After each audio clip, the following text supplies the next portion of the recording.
Bonjour à toi et bienvenue sur En Amour. Moi c'est Nicolas, je suis l'auteur du blog graindecoeur.fr et je te souhaite la bienvenue sur le podcast. Alors aujourd'hui on est le 20 juillet, le mercredi, c'est l'épisode 63 que j'ai intitulé La dépendance affective en couple. Donc on peut parler de dépendance affective, de dépendance émotionnelle ou de dépendance tout court. C'est un sujet moi qui me parle beaucoup, j'en ai beaucoup souffert et ça m'arrive d'en souffrir encore aujourd'hui. Mais c'est quelque chose sur lequel j'ai cheminé énormément et sur lequel je peux accompagner des personnes et j'espère que mes conseils peuvent t'aider, t'être utiles, qui vont te servir et que grâce à cet épisode, tu vas comprendre un peu mieux tout ce qui se joue autour de cette notion de dépendance affective avec son opposé qui est l'indépendance ou parfois moi j'aime l'appeler l'autonomie aussi plutôt que l'indépendance.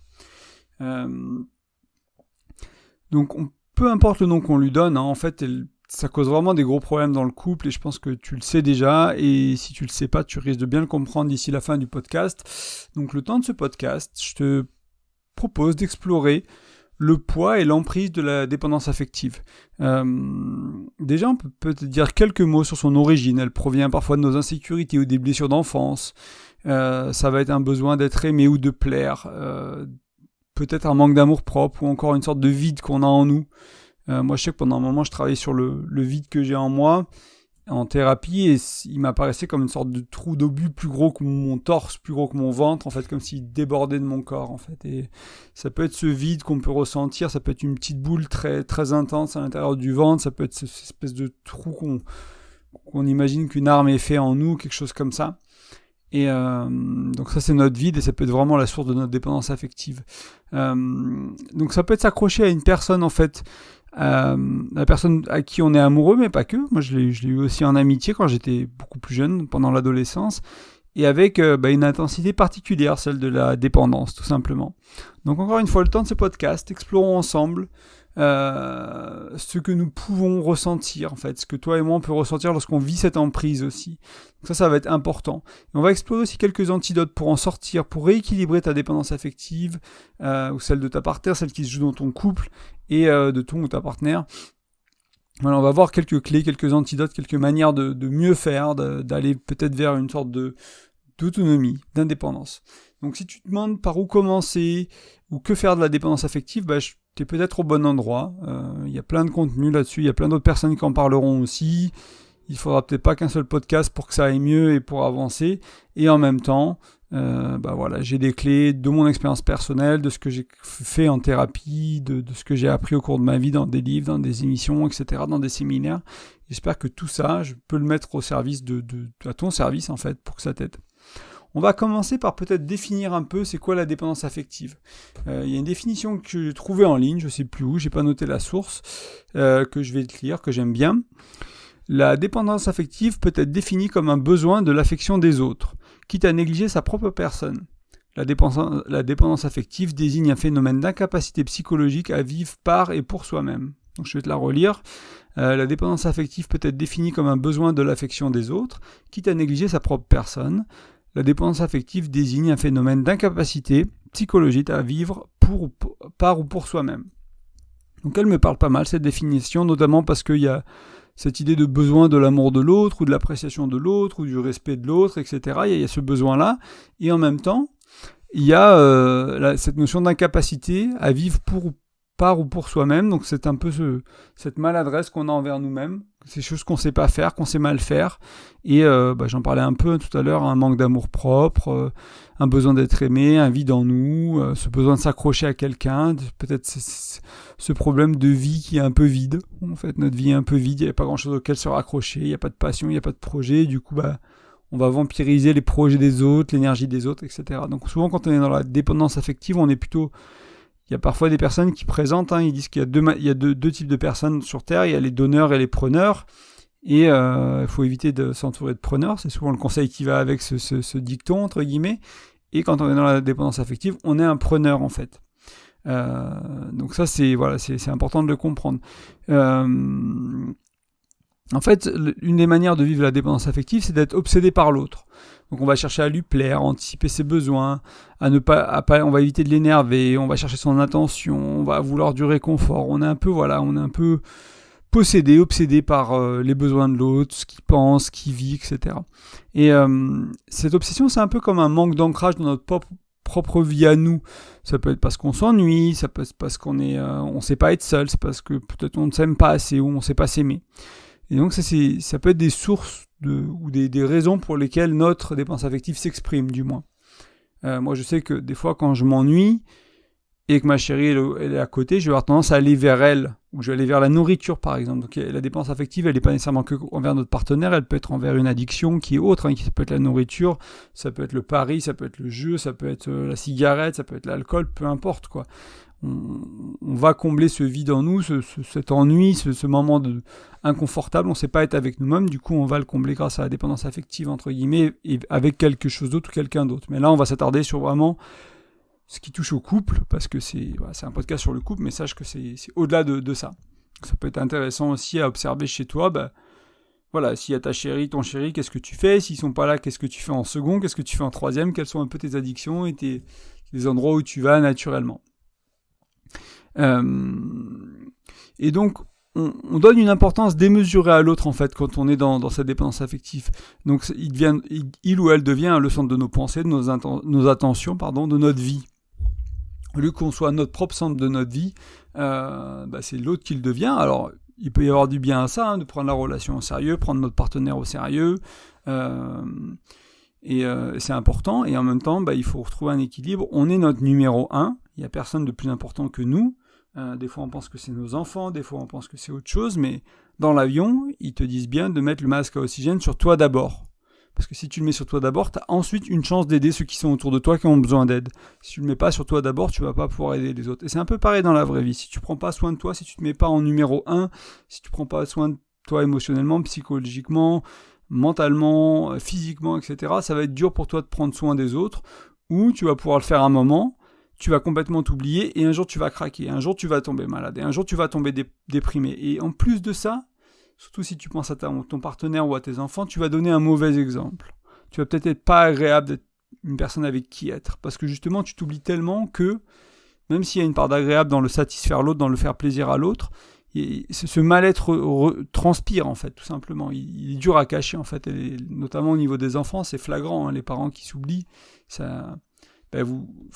tu donnes une image à ton enfant qui est pas nécessairement la meilleure, ou comme les parents qui négligent le couple parce qu'ils mettent l'enfant en priorité.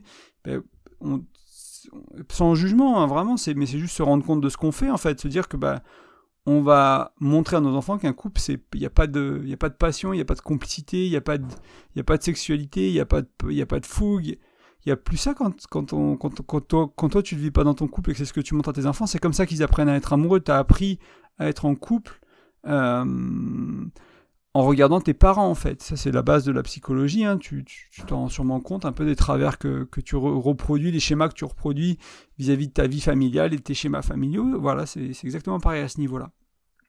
Et à ce stade, j'aimerais amener, comme très souvent dans le contenu que je propose, que tout n'est pas noir ou blanc.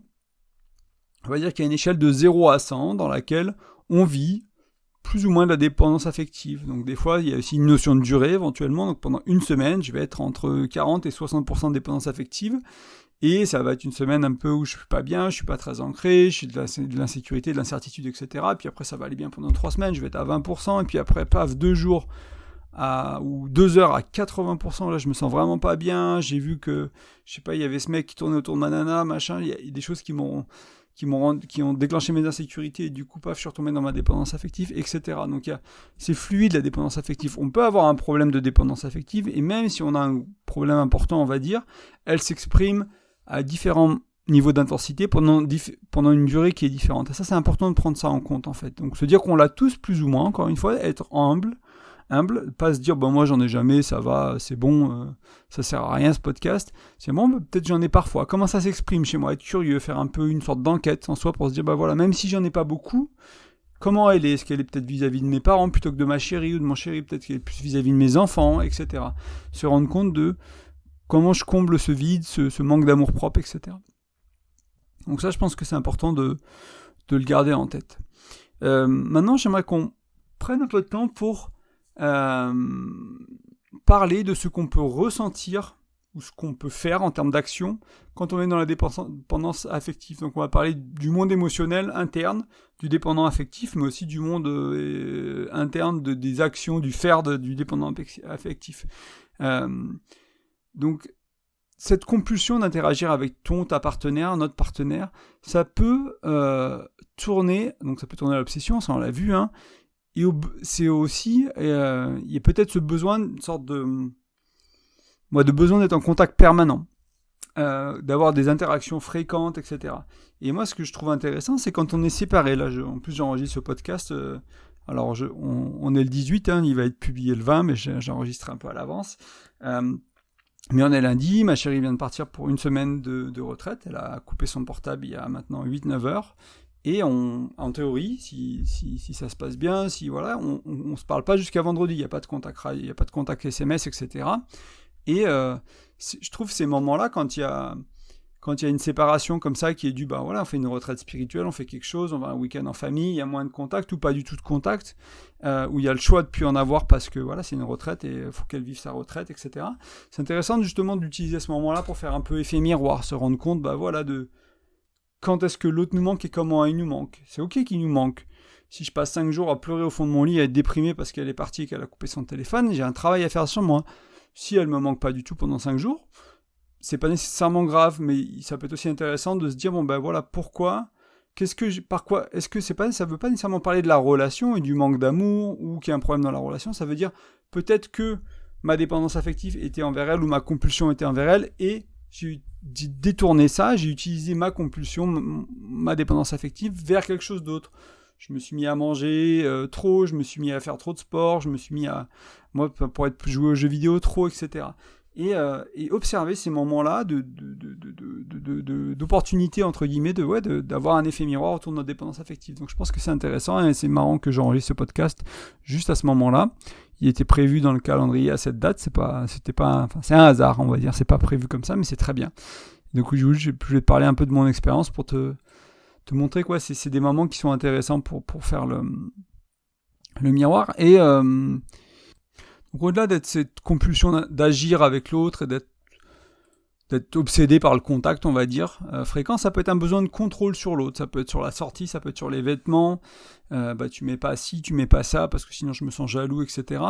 Savoir qui est derrière le texto, qui est derrière l'appel, ça peut être un signe d'insécurité fort, éventuellement de dépendance affective, et aussi de jalousie, et souvent ils sont un peu tous synonymes, hein, ils sont un peu cousins ou frères et sœurs, c'est un peu compliqué de les dénouer parfois, ils sont souvent là tous ensemble.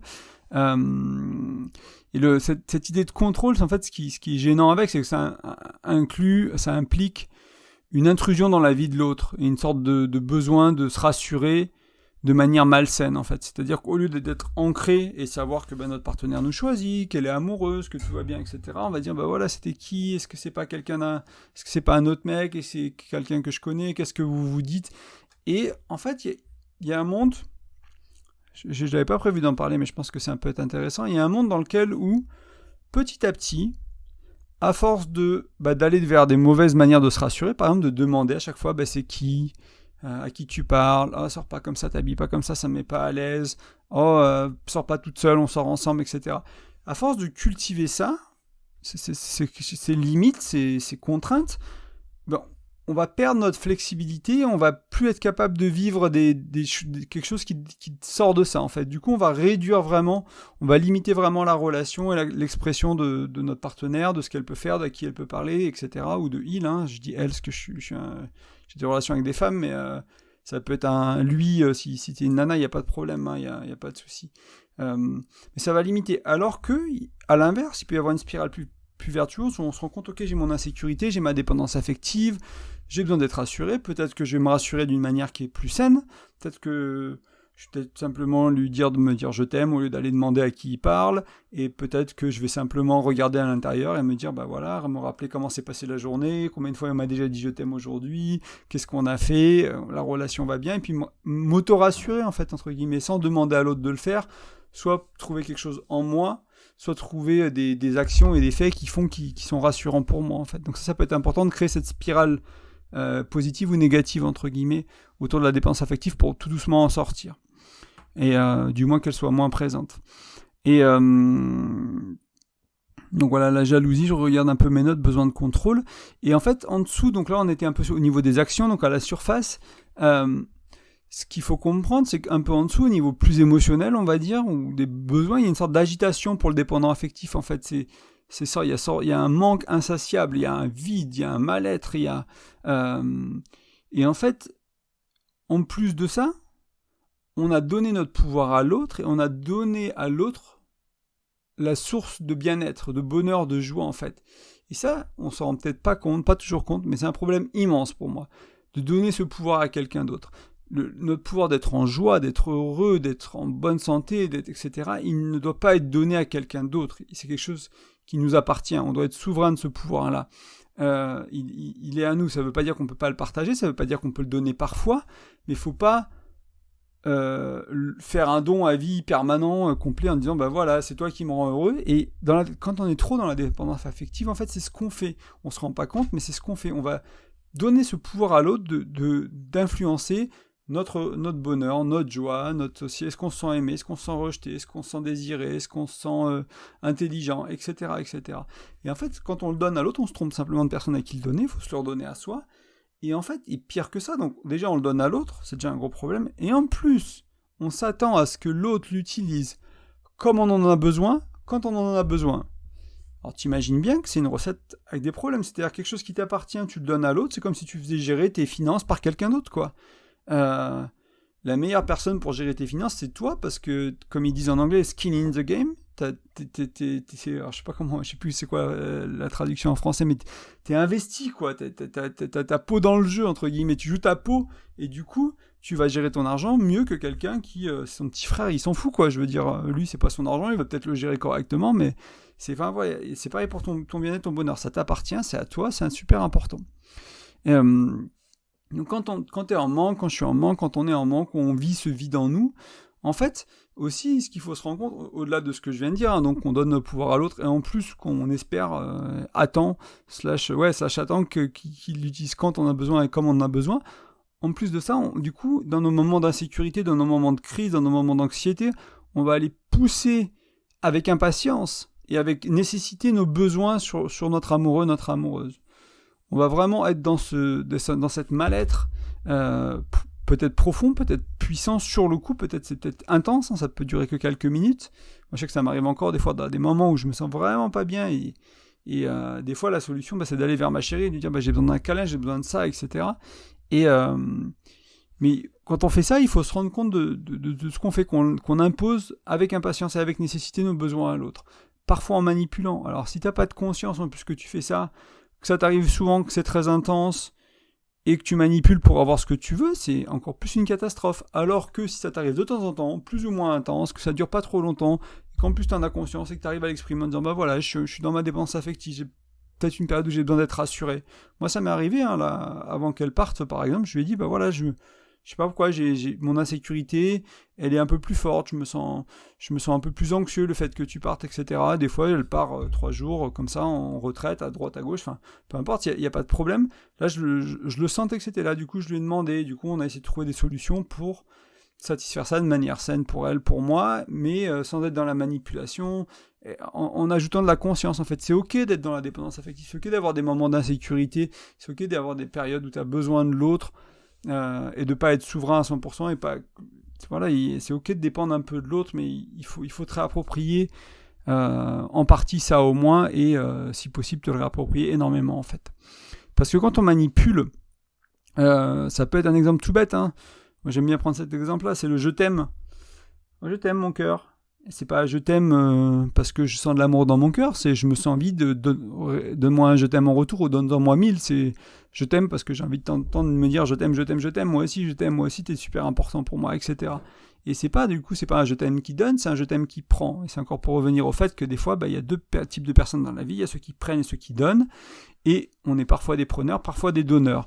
Et quand on est des preneurs, ça vaut le coup de l'observer, et ça peut venir de notre dépendance affective. Donc maintenant qu'on a fait ce constat, par où commencer et que faire ? Donc là, je vais t'aider, on va voir ensemble plusieurs clés qui vont t'aider à réduire la dépendance affective ou la contrer quand elle est active et forte. Et pourquoi pas, au fil du temps, petit à petit, la transcender, la transformer. cultiver quelque chose, cette spirale un peu vertueuse que je parlais tout à l'heure, qui peut t'aider vers vivre moins de dépendance affective, moins souvent, moins intense. Moi, j'en suis là aujourd'hui, et ça ne veut pas dire que c'est parfait, ça ne veut pas dire que je ne peux pas progresser, mais c'est beaucoup plus sain comparé à ce que j'étais il y a 2 ans, ce que j'étais il y a 5 ans, ce que j'étais il y a 20 ans quand j'étais un ado. J'étais dans une dépendance affective forte, et j'abîmais mes relations, je m'abîmais moi, j'abîmais les autres avec, c'était très difficile en fait. Et du coup, là, ça permet de le vivre de manière beaucoup plus saine aujourd'hui, encore une fois, échelle de 0 à 100, où j'en suis. Aujourd'hui, c'est un peu plus fort que d'habitude, ça va peut-être durer quelques temps, mais l'idée, c'est au fil du temps, c'est pas de s'en débarrasser, parce qu'elle sera plus ou moins toujours là, probablement, pour beaucoup d'entre nous. C'est peut-être une blessure qu'on n'arrivera jamais complètement à guérir toute notre vie, mais on va rajouter de la conscience, on va soigner, on va apporter de l'amour, de la tendresse, de l'accueil, de l'acceptation, de la patience, et on va apprendre à vivre avec, en fait, et à utiliser cette énergie, à utiliser cette blessure pour créer du mieux dans notre relation, créer du mieux dans notre couple, et les moments où elle s'exprime, et voilà, tout simplement l'accueillir et l'aimer du mieux qu'on peut. Donc mon premier conseil, ça va être de se créer une belle vie, et une vie remplie. Donc, comme la vivre par ou pour les autres, c'est la définition même de la dépendance affective, du moins celle que j'ai prise, que j'ai essayé de partager avec toi. Alors, l'invitation, c'est de commencer à vivre pour soi, pour nous, donc que ce soit au niveau du travail, des passions, des hobbies, du bien-être, de la santé, de la spiritualité. Voilà, prendre sa vie en main, prends ta vie en main, créer une vie qui est plus épanouissante, qui est plus remplissante, qui te nourrit plus. Donc, ça peut être, moi, je sais pas, changer tes hobbies, mettre à la cuisine, perdre du poids, faire du sport, je trouve un nouveau cercle d'amis, je sais pas si tu es en ville, tu vas sur meetup.com, tu trouves des événements, tu vas à des concerts, voilà, tu repenses à ce que tu aimais faire quand tu étais enfant et tu te reconnectes à ça, tu apprends un nouveau, tu te mets à la musique, tu retrouves une vieille passion, il y a plein de choses, tu changes de job, il y a plein de choses à faire en fait à ce niveau-là pour créer une vie plus remplie. Moi je suis un grand fan de la routine matinale, de faire des choses qui vont changer la chimie de ton corps. C'est-à-dire, moi, je fais de la respiration, des exercices de respiration Wim Hof, mais il y en a plein d'autres. Il y a les pranayama pour les yogis, il y a plein d'autres modalités autour de la respiration. Il y a la cohérence cardiaque, j'en fais aussi un peu. Une douche froide, par exemple. Parfois un peu de sport, des fois un peu de yoga, etc. Lire. Et en fait, lire, ça ne change pas nécessairement la chimie de ton corps, mais la respiration, la douche froide, ça va changer la chimie de mon corps. Ce qui fait que je commence ma journée en impactant la chimie de mon corps de manière... En plus, je fais du jeûne intermittent, donc souvent je suis à jeûne depuis 12 à 16 heures déjà. Donc pareil, mon corps est pas trop lourd, et pas en train de digérer ce que j'ai mangé à 2 heures du matin avant d'aller me coucher, qui m'a fait mal dormir, etc. Donc j'ai bien dormi, j'ai dormi assez longtemps, j'ai dormi assez d'heures, etc. Donc tout ça mis bout à bout, ce qui fait que je peux être vachement plus résilient que ce que j'étais il y a 5 ans quand j'avais pas ces pratiques-là, en fait. Et je l'ai bien vu dans les moments les plus difficiles de ma vie ces dernières années, quand mon ex-femme est partie, que c'était la période du divorce et surtout la période de séparation, au début, les premières semaines, etc. Je me suis rendu compte que cette routine du matin, elle était essentielle pour ma résilience, en fait. C'est de l'amour propre, c'est cultiver... je prends soin de moi tous les matins, en fait. Et ça, c'est vraiment très important. Pour moi, pour avoir une belle vie, une vie remplie, ça prend du temps, et c'est une très bonne chose pour toi, en fait, ça fait beaucoup de bien. Donc un gros plus 1 à la routine matinale, la routine éventuellement avant d'aller se coucher pour ceux qui ont du mal, ça peut être intéressant. C'est des petites choses comme ça qui font que, mis bout à bout, avec j'ai changé mon alimentation en 10 ans, j'ai changé mon sport, j'ai changé comment je gère mes émotions, plein de trucs comme ça qui font qu'aujourd'hui j'ai beaucoup plus de résilience et beaucoup moins de dépendance affective. Donc se créer une belle vie et une vie remplie. S'aimer et s'accepter. Donc ça, c'est un thème que j'ai pas mal visité sur les articles à l'écrit du blog ces derniers mois. Donc ça peut être intéressant d'aller visiter un peu le blog, donc graindecoeur.fr, et de regarder les 5-6 derniers articles et de voir s'il y en a sur ce sujet qui te parle. Il y en a sûrement 1 ou 2 de mémoire, peut-être même plus. Donc ça peut être complémentaire. Je vais quand même t'amener des clés dans ce podcast. Je ne vais pas juste te rediriger vers le blog, mais ça peut être une bonne idée d'aller voir. Je voulais te suggérer 2 choses pour s'aimer et s'accepter. Déjà, un mantra. Comme je suis, où je suis, c'est bien. Donc tu peux le mettre sur ton miroir, tu peux le répéter tous les jours, tu peux le chanter, tu peux le murmurer, tu peux juste l'écrire dans ta tête, y penser, etc. Mais comme je suis, où je suis, c'est bien. Ça peut paraître très simple, mais si tu l'intègres vraiment, c'est vraiment, tu commences à y croire, il peut avoir beaucoup de pouvoir ce mantra. Il y aurait bien d'autres choses à dire autour de ça, mais voilà, je ne veux pas non plus faire un podcast qui est trop long. Mais c'est déjà s'accepter et éventuellement, c'est pas juste bien, mais je veux dire, c'est parfait ou c'est ce que j'ai besoin de vivre. Même si je suis dans une relation toxique, j'avais besoin de vivre une relation toxique. J'ai perdu quelqu'un, j'avais besoin de vivre ça dans mon chemin de vie. À ce moment-là de ma vie, je me suis fait licencier, ça m'est arrivé une fois, et c'est très difficile à vivre, se faire licencier. Je sais pas moi, 6 mois après, même pas, mon ex-femme est partie, donc je me suis fait licencier, je me suis fait entre guillemets plaquer par mon épouse. Voilà, c'est pas des moments qui sont faciles à vivre, mais aujourd'hui, et même assez rapidement, j'ai réussi à comprendre comme je suis, où je suis, c'est bien, c'est mieux, c'est parfait, c'est là où j'avais besoin d'être, en fait, même si c'était douloureux, même si c'était pas agréable. Donc voilà, ça c'est un mantra auquel je t'invite à réfléchir et éventuellement à utiliser. Et aussi à te partager la sagesse. Ça m'a fait plaisir de préparer ce podcast et de retomber dessus. Parce que j'avais presque oublié, tu vois, je l'ai utilisé beaucoup justement à la séparation avec mon ex-femme, parce que cet article a été écrit un peu après, l'article sur lequel je reprends en podcast et que je mets à jour en fait. À chaque fois que je fais un podcast, il y a souvent un article qui parle du même sujet. Et après, c'est un peu une version différente selon ce que je ressens de partager avec toi ou s'il y a des choses qui ont lieu chez moi. Donc si je parle de cet article, je parle bien de ce podcast-là aussi, celui que tu écoutes en ce moment. Donc c'était un moine bouddhiste, c'est quelqu'un de passionnant qui a passé sa vie, qui m'a accompagné de manière très douce et très aimante quand j'ai vécu cette séparation, qui était très très important pour moi. Donc là, je le mets un peu plus loin dans les conseils, mais s'entourer d'amis, de proches bienveillants, c'est important aussi dans les moments où la dépendance affective est là, ou quand on a des soucis dans la vie d'une manière générale. Donc c'est quelqu'un qui a accompagné, qui a été prêtre au début, catholique, puis après qui est devenu moine bouddhiste, donc qui a une vie très spirituelle, qui a accompagné plein de gens dans le mariage, dans le divorce, dans le décès, dans la joie, dans la tristesse, voilà. Et bref, et en gros, ce qu'il disait, c'est quand tu ressens ce vide, donc je parlais souvent, cette dépendance affective, ça vient d'un vide en toi, en fait, il dit, il n'y a rien à faire. Il y a juste avoir de la gratitude pour ce vide-là. Alors là, quand il m'a dit ça, au début, j'étais là, je dois bien t'avouer que j'ai pas trop compris. Mais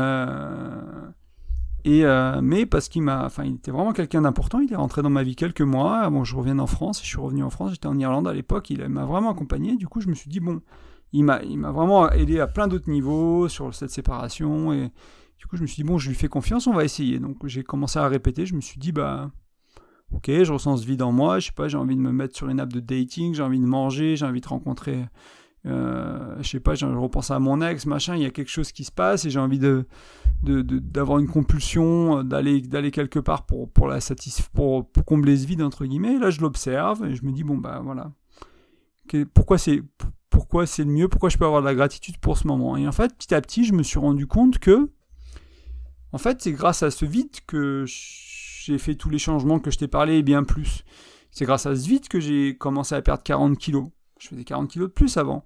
Que j'ai commencé à développer une passion pour la santé et le bien-être. Alors, il y a le froid, il y a la douche froide, mais les baignades en rivière, etc. L'exposition froide d'une manière générale. Il y a le jeûne intermittent, il y a changer ma nutrition, etc. Parce que justement, j'avais ce vide. Moi, j'avais ce manque d'amour et je voulais être aimé par les autres. Alors, j'ai utilisé ce manque d'amour pour transformer qui je suis, pour être plus aimable. Alors, c'est assez limite, parce que l'étape d'après, c'est enfin de m'aimer moi, mais c'est plus facile de m'aimer moi aujourd'hui que de m'aimer moi il y a 10 ans, quand je faisais 40 kilos de plus, que je prenais pas ça à moi, que je me négligeais, que je ressemblais à rien, que j'allais plus chez le coiffeur, c'était plus difficile d'aimer le Nicolas de il y a 10 ans que le Nicolas d'aujourd'hui. Du coup, ça m'a permis d'aller vers ça, ça m'a aussi... ce vide m'a aussi permis de mal faire mes relations, d'être dans une dépendance affective très forte au début, et du coup de vouloir aller vers le mieux faire sur les relations de couple. Et donc de lire, d'aller en séminaire, d'écouter des vidéos, d'écouter des podcasts, d'écouter des interviews, de m'intéresser à certains psychologues, à Esther Perel, à John Gottman, etc. Et ensuite derrière, à vivre, à me rendre compte que c'est magique de vivre une relation quand ces choses-là que j'ai découvertes dans ces podcasts, dans ces livres, c'est appliqué. Et ensuite, de créer Graines de Cœur. Au début, j'avais créé un blog en anglais, comme je vivais en Irlande, je parlais beaucoup en anglais. Sur le développement personnel, ils prenaient pas, etc. Et je parlais un peu de couple, etc. Puis après, je me suis dit, allez, Graines de Cœur, ça me parle, c'est que sur les relations de couple. Et voilà, donc j'ai créé ce blog, puis ce podcast, En amour, que tu es en train d'écouter. Il y a plein de choses qui sont venues de ce vide. Donc merci au vide, merci 1000 fois au vide, gratitude immense pour ce vide. Donc ce vide, c'est... certains rigoleront peut-être, mais il y a cette théorie, entre guillemets, il me semble que c'est dans le quantique, que voilà, l'énergie du vide est infinie, en fait. Et que si on savait extraire l'énergie du vide, ben, on aurait des soucoupes volantes. Bref, je sais pas si c'est vrai ou pas. Je suis pas scientifique. C'est pas mon domaine d'expertise. Mais dans ce vide-là, en tout cas dans ce que je te parle aujourd'hui, il y a beaucoup d'énergie possible, il y a beaucoup d'envie de changement. Et la douleur, on change souvent parce qu'on a trop mal. Et du coup, te connecter à ce vide, le regarder et te rendre compte qu'il est là, c'est une bonne source de changement en fait. C'est vraiment une belle énergie pour changer. On n'est pas obligé d'attendre d'avoir mal pour changer. La majorité des gens, et un coach en développement personnel que j'aime beaucoup, Robin Sharma, qui dit qu'on peut changer dans la grâce ou dans la douleur, et c'est à nous de choisir. Je suis sûr que les autres le disent aussi. Donc voilà, si tu attendais la douleur pour changer, bah, ça peut être l'occasion de regarder ton vide. Donc troisième conseil, donc on a vu se créer une vie belle et remplie, s'aimer et s'accepter. Et là on va parler un peu de lâcher prise. Donc ici, il peut y avoir plusieurs pratiques. Ça peut être vivre l'instant présent, si tu connais Edgar Tolle, peut-être que Tolle, je ne sais pas exactement comment il se prononce, tu as peut-être déjà entendu parler de ce concept-là, où grâce à la méditation, la pleine présence, la pleine conscience, etc., tout ça. Ça peut être peut-être commencer à se connecter à son intuition, et c'est un peu plus guidé par ses envies, plutôt que par son mental qui contrôle tout le temps. Et petit à petit, en fait, réduire le contrôle ou transformer le contrôle qu'on a. Quand je dis transformer, parce que le contrôle, il peut être utile, des fois.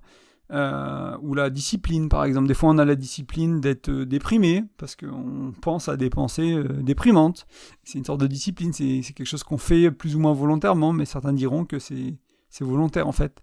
Et du coup, on peut utiliser ce contrôle pour créer une nouvelle routine matinale, plus saine, et pour s'y tenir par exemple.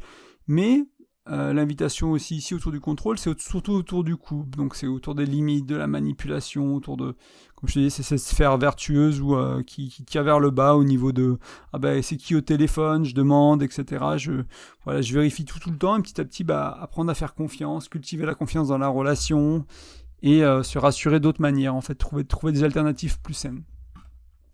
Donc là, c'est compliqué de lâcher prise, parce qu'il va y avoir une sorte d'équilibre à trouver, parce que bien sûr, être en couple, tu vas influencer la relation, tu vas influencer l'autre, c'est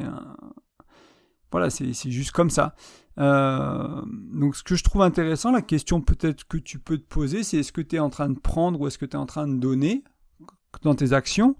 Est-ce que tu es là pour combler ton vide, ou et donc pour nourrir ton indépendance, donc là c'est le prendre, ou est-ce que tu es vraiment en train de donner de l'amour? Donc si tu dis je t'aime par exemple, est-ce que c'est un je t'aime parce que tu ressens de l'amour en toi, ou c'est parce que tu es en train de prendre et tu veux un je t'aime en retour? Et tu cultives ta dépendance au je t'aime de l'autre, et tu cultives ta dépendance au bien vouloir de l'autre, de te donner ce que tu as besoin, etc. Donc la réponse, elle n'est pas toujours facile à trouver ici, mais avec le temps, c'est possible. Voilà, moi je t'invite à essayer du moins. Donc ça c'était la troisième, donc c'est un peu différentes dimensions du lâcher prise.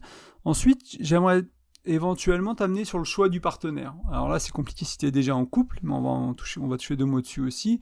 Et surtout pour les gens qui sont célibataires, moi je me suis rendu compte qu'au fur et à mesure que je travaillais sur ma dépendance affective, où je gagnais en indépendance, où je gagnais en autonomie, je trouvais des partenaires qui aussi étaient sur ce chemin-là et qui aussi avaient moins de dépendance affective, parce que étrangement, quand on est dépendant affectif, on est attiré par des dépendants affectifs. Ça, c'est très étrange. On se trouve bien. Des fois, ça fait des relations explosives en début de couple parce que on a quelqu'un qui nous a compris, qui nous aime, etc. Mais c'est parce qu'on s'aime pas et que l'autre, il s'aime pas non plus. Et on aime l'autre, mais on s'aime pas. Enfin, on pense aimer l'autre, mais on s'aime pas, etc.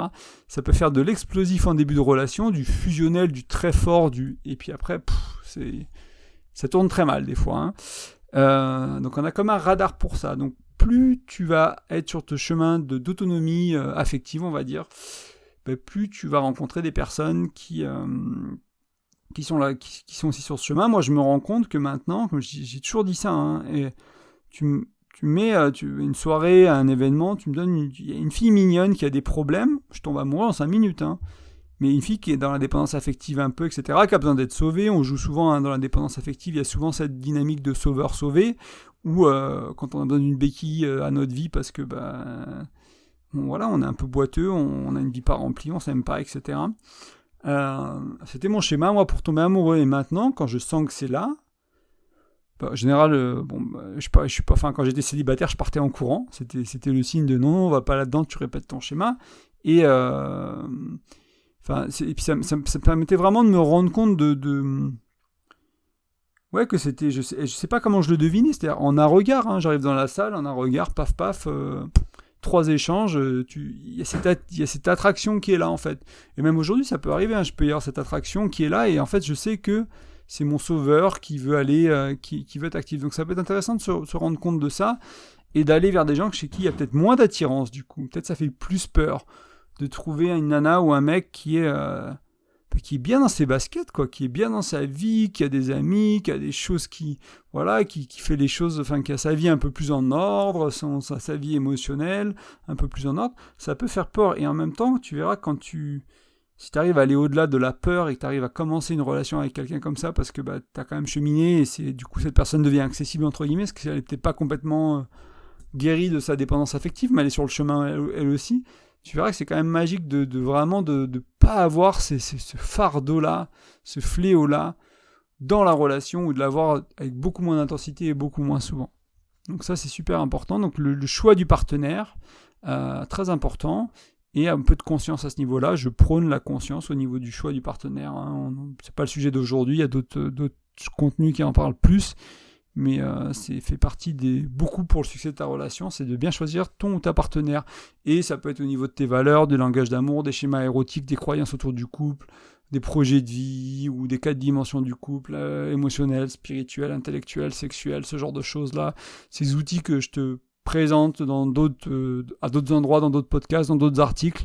C'est très important pour bien choisir quelqu'un avec qui ça a plus de chances de marcher mieux, entre guillemets. C'est pas une garantie, mais c'est déjà pas mal que ça a plus de chances de marcher mieux, que ça a plus de chances de marcher moins, entre guillemets. Et donc ça, c'est vraiment important. Et là, j'aimerais te parler un peu, pas pour finir, parce qu'on n'est pas vraiment à la conclusion, mais c'est un peu l'une des dernières parties du podcast. On a encore des petites choses à voir ensemble. C'est quoi faire en cas de crise. Alors par crise, j'entends si voilà, ta dépendance affective, elle est un peu à vif, elle est forte, elle te fait souffrir, elle fait souffrir ton couple, ton ou ta partenaire. C'est qu'à un moment où tu es un peu dans le besoin, dans la nécessité, dans le rassure-moi, aime-moi, passe du temps avec moi, je me sens pas bien. Voilà, c'est un peu là. Quoi faire? Donc j'ai quelques, je sais pas si c'est des conseils, mais voilà, c'est des choses que j'ai fait pour moi et qui m'ont marché et qui ont marché très bien pour moi, donc je te permets de te les partager. C'est un retour d'expérience de l'utilisateur Nicolas dans la dépendance affective, pour le mettre de manière très formelle, mais je voulais te dire aussi que sur ce chemin, et j'en ai déjà parlé, mais je voulais le rementionner à cet endroit-là, que c'est important de se rendre compte.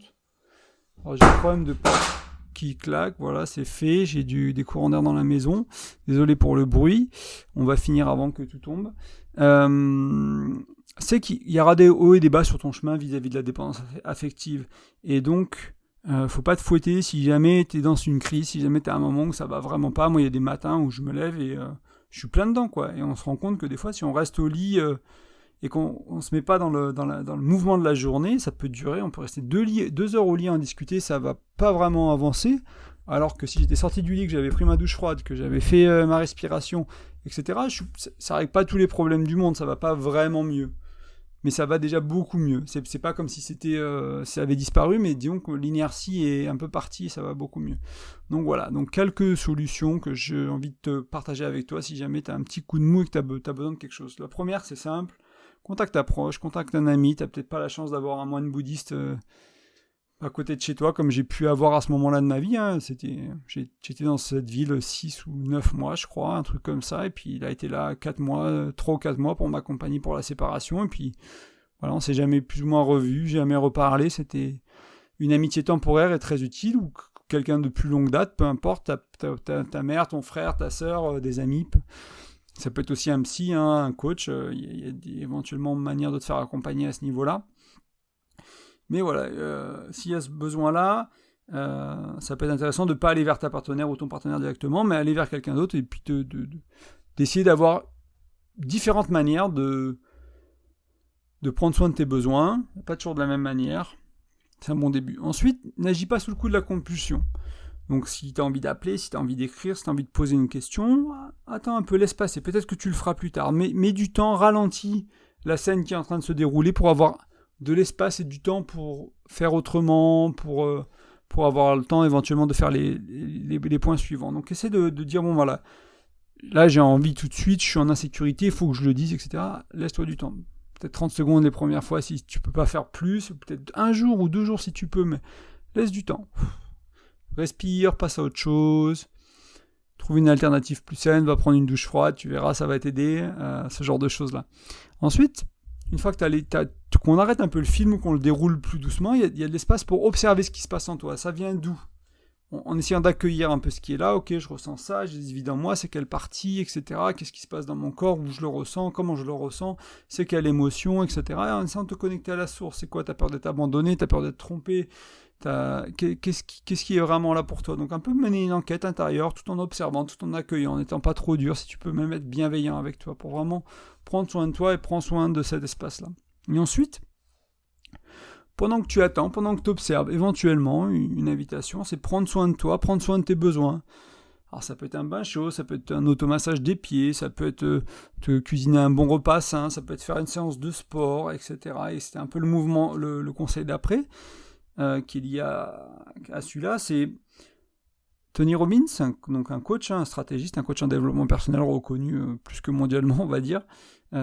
Si c'était possible d'être reconnu plus que ça, ce serait peut-être lui. Il y a vraiment, je crois, le coach qui a impacté le plus de personnes aujourd'hui de tous les coachs qui existent. Et il dit que la physiologie, ça passe en premier. Il dit physiology first. Ça veut dire que si tu es physiquement dans une énergie de merde, pour le dire franchement, si tu es affalé dans le canapé en mode fatigué, tu vas avoir des pensées de merde, ça va être compliqué d'en sortir. Donc, lui, son conseil, toujours, c'est de se mettre en mouvement, c'est toujours de changer la physiologie. Aller faire du sport, aller marcher, faire du yoga, etc. Et tu verras que ça te fait du bien au corps. Et en fait, moi, je me suis rendu compte, et un petit partage d'expérience personnelle, souvent, des fois, quand je suis fatigué, c'est de la fatigue mentale ou émotionnelle, c'est pas de la fatigue physique. C'est-à-dire que quand je faisais mes cours de CrossFit là, en Irlande, des fois, je sortais du boulot, mais j'étais exténué. J'arrivais, je me change trop la flemme, mais j'y vais quand même parce que je me suis inscrit au truc, puis j'y vais 2 fois par semaine. J'ai utilisé ma rigidité, on va dire, ou mon contrôle pour le meilleur, en allant à la salle de sport 2 fois par semaine, etc., ou 3 fois. Et j'y vais, et puis je me rends compte, l'échauffement c'est dur, je baille et tout, et puis on commence à faire le premier workout of the day, donc le premier séance d'exercice, on va dire, je sais pas comment tu traduis en français, pour ceux qui font du crossfit, ils comprennent, le premier WOD, et là ça commence à aller bien, quoi, et puis le deuxième WOD, je suis à fond, quoi, mon corps il est à fond, et en fait c'était de la fatigue mentale, c'était de la fatigue émotionnelle, ça n'avait rien à voir avec mon corps, et après je sors de là et ça va bien, quoi, et ça va mieux, et je suis moins triste, et je suis moins déprimé, et je suis plus vif, etc., etc., donc très important, et ça, ces étapes-là, apprendre à aller vers l'extérieur, pas aller toujours vers ta partenaire, aller vers un proche, un ami, pas agir sous la compulsion, prendre le temps de regarder ce qui se passe en toi, ensuite l'observer, l'accueillir, prendre soin de tes besoins, faire du sport, avoir une pratique, c'est cultiver ton autonomie, vois-le comme ça en fait, c'est cultiver ton autonomie, aller prendre une douche froide, aller bouquiner, faire du trampoline, c'est très bon pour changer la physiologie aussi, te cuisiner quelque chose d'agréable à manger et de sain, etc., etc. Parce que si tu changes ta compulsion de dépendance affective pour 2 cônes de glace, c'est pas terrible, hein, en soi. Voilà, donc c'était quelques pistes, quelques idées, quelques stratégies pour aller vers le cultiver, l'autonomie, créer cette spirale un peu plus positive. Donc j'espère que ce tour d'horizon de la dépendance affective t'a été utile, qui t'aide à mieux comprendre la tienne, même si elle est faible, même si elle est intense, même si elle est parfois, même si elle est tout le temps ou souvent, etc.